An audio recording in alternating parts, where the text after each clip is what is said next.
This is a tale where science meets artistry, and the terroir is the author. In Australia's Barossa Valley, we found a story, a fairy tale of sorts, not in an enchanted castle, but in the earth itself, where two contrasting terroirs formed a beautiful pair, the Beauty and the Beast.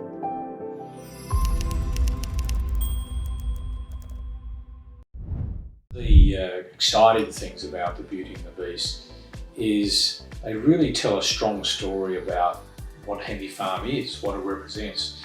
And for me, it shows you that we really go into detail about terroir and we let the terroir tell its story through its wine. There is indeed this whole story that led to the pinnacle of the Beauty and the Beast. You know, how you got to that. And now you get these awards on these two contrasting wines that are only grown a couple hundred meters from each other. So you don't see that very many places in the world. So I started to wanted to find my own vineyard. I went on a quest to find a property that had those sorts. And one day I was rummaging around the local library. Lo and behold, I found a book which showed me the different soil types of the Barossa done in the 1950s. And I thought, wow, how easy is this, right? So I found the map, and I then started driving around where all the soil types were of this red, brown earth over limestone, and just looked at different sites and which represented something which I feel could turn into a vineyard. So one day in my travels, when I said, right, I've found the exact right property, I've found the prior owners and worked out who they were, I went and knocked on their door and said, introduced myself, and foolishly, a lady came out to speak to me, and foolishly I asked to speak to her husband. It wasn't the smartest thing I did in my life, because unfortunately he just passed away. But she said to me, I don't know what to do with the property because it's too big. We managed to work out how to buy this exact property from her. I was quite fascinated in agricultural science, and that was important to me, and so we very much took a scientific approach. And the lead viticulturists very much worked with me the concept of soil mapping the whole property. So we dug lots of holes. So now we're talking, the property we purchased was in 1997. We did most of the soil mapping in 1998, all for preparation of planting in 1999. We did the most of our planting. So we named the blocks alphabetically, and D1, D2, D3. We just happened to chose D2 to make Hentley Farm Shiraz, which is our first wine. From the first vintage 2002, we then started walking around. When I say walking, it's not the right word. We started sampling different grapes and doing some smaller batches from around the vineyard. The Beast came a little bit easier though, because from the same block that we'd taken Hentley Farm Shiraz from, come the 2003 vintage, it created a wine which was rich flavoured, beautiful complexity, strong tannins, but soft, grippy tannins. And we said, wow, this is different to the prior year. If this is what we have now in the future, this is the second crop from this vine. If this is what we have in the future, wow, we've got something special here. And I was with another winemaker at the time, and I remember that night going, wow, that's just a beast of a wine. That's how the Beast came about. It was just tasting a wine that tasted beastly.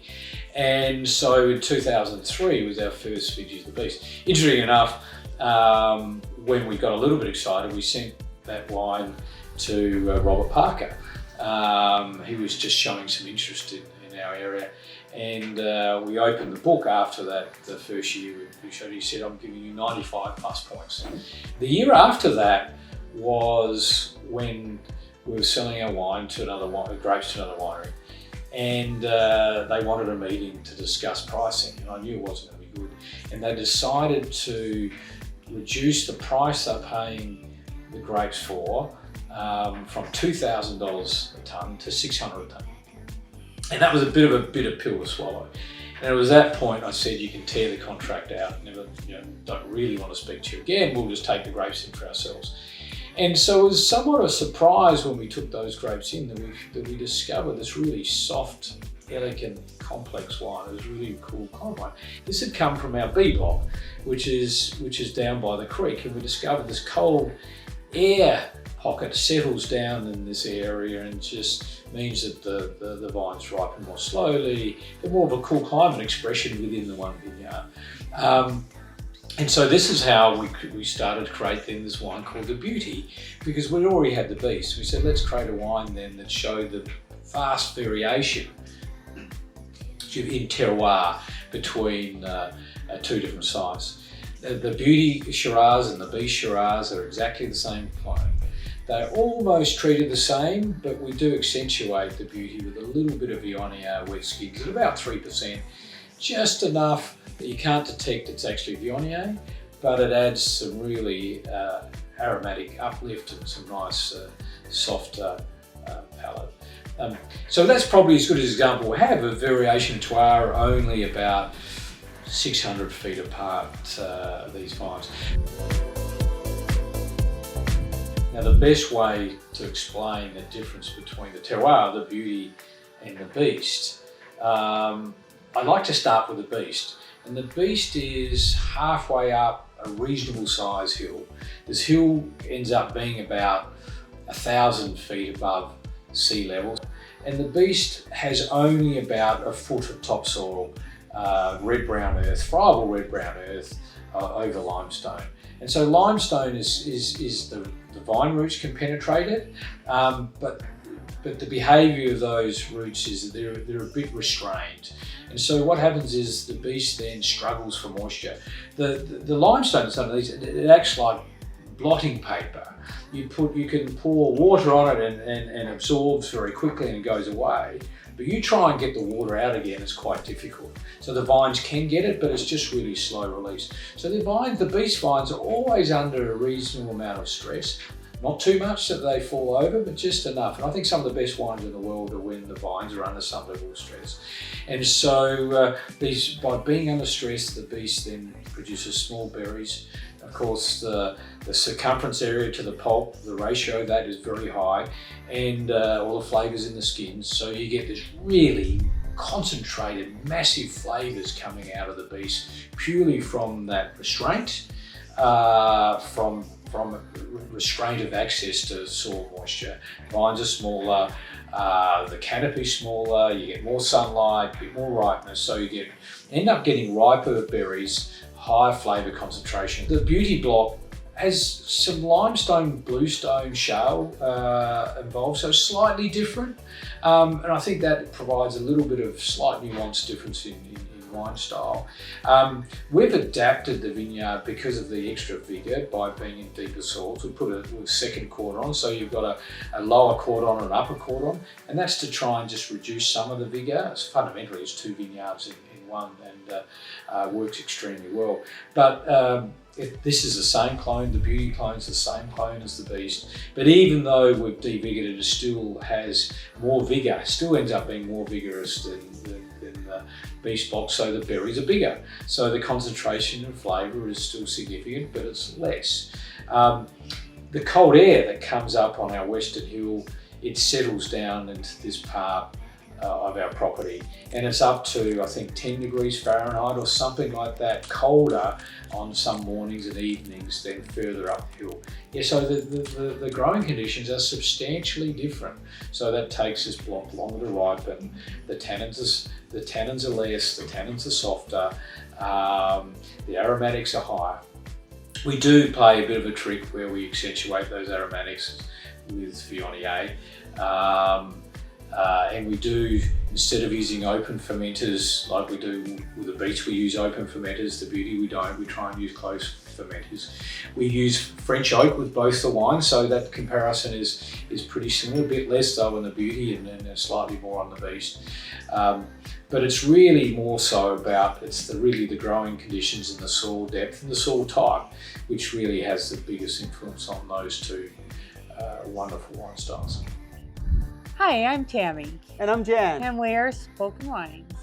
Okay, so that was Keith Hentschke, who just went with map in hand, a soil map that is, to find the perfect terroirs to create the beauty And the beast. and the beast.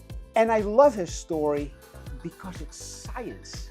You know, he's talking about limestone slowly releasing the moisture, the pulp to skin ratio to gain the tannins, and then this effect of low cold temperatures on the style of wine. That's my language because, hey, I'm a scientist by heart as well. That's exactly what I did for years, traveling the world to find the perfect terroir for potatoes, to grow potatoes to make yummy French fries. And Keith did exactly the same in Barossa Valley to now produce awesome wines. Well, and I like Hentley Farms because this is my style of wine, the beast. It's bold, it's complex, it lingers forever. You need a fork and knife to cut through it. It is delicious. Yeah, and I like beauty. I like beauty, okay? This style of wine, it's a lighter wine, but it has these very soft, the grippy tannins that are so in perfect balance with the rest of the wine and lead you into this very subtle but lingering finish. My style of wine. It's really incredible. When you think about it, these two vastly different wines from the same grape and grown so closely together. Plus, I love Beauty and the Beast movie, so this spoke to me several different ways. Well, let's find out what Keith recommends to pair with these wonderful wines. Yes. Which pairs perfectly with the beast is a very rich red meat, probably going down a T-bone or a ribeye or something either, you know, we love lamb here in Australia, but certainly beef is either beef or lamb is a classic beast pairing. Make sure you get the sauce, which is quite fitting, which is going to be quite rich and probably chocolatey or be ideal. And when it comes to the beauty is a little bit more universal. Yes, it can pair with the stronger red meats, but it can also pair well with some more gamey kind of meats, like maybe some duck, some pigeon, even white meats like chicken, if you're a vegetarian. I would tend to go something which has got a reasonable amount of rich flavours.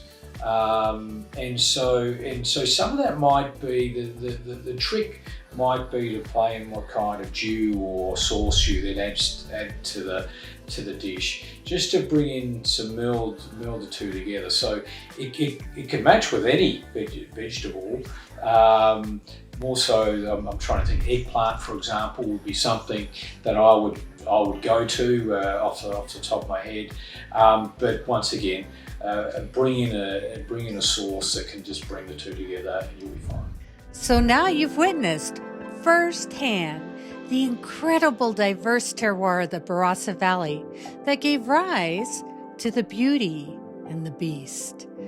But did you know that the oldest producing vineyard in the world is also right here in the Barossa Valley? Watch this next video where we reveal the story of Langmill, the caretaker of the oldest Shiraz vineyard in the world.